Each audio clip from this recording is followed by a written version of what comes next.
দেশের জন্য যেটা ভালো সেটা করবেন। এখনো মানুষ ন্যায় বিচার পাচ্ছে না। আপনারা আওয়ামী লীগের শাসন দেখেছেন, বিএনপি শাসন দেখেছেন। এখন আপনাদেরকে অনুরোধ করব, ন্যায়ের শাসন, সুশাসন, চাঁদাবাজ মুক্ত, দুর্নীতি মুক্ত একটা শাসন দেওয়ার জন্য। এইখানে যদি নিজের পায়ে নিজে কুড়াল মারেন, আপনাদেরকে কেউ সাহায্য করতে পারবে না।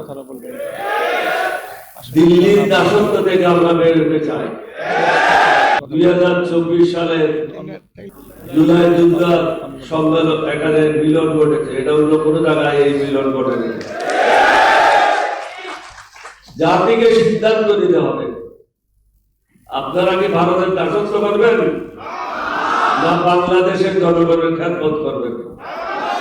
আমরা যারা এখানে উপস্থিত হয়েছি, আমরা জনগণকে শাসন করার জন্য উপস্থিত হইনি, আমরা জনগণের সেবক হিসেবে কাজ করার জন্য উপস্থিত হয়েছি। বর্তমানে যে বিভিন্ন জায়গায় নির্বাচনের পরিবেশ নাই এবং সকলের জন্য সমান সুযোগ নাই, এটা যদি সৃষ্টি করা না হয়, প্রধান নির্বাচন কমিশনার, অন্যান্য নির্বাচন কমিশনাররা যেভাবে জেলে গেছে, আপনাদেরকেও আগামীতে জেলে যেতে হবে। অন্যের পিছনে যাবেন না, কারো দাবেদারি করবেন না, দাবেদারি করবেন বাংলাদেশের জনগণের। দেশের জন্য যেটা ভালো সেটা করবেন। এখনো মানুষ ন্যায় বিচার পাচ্ছে না।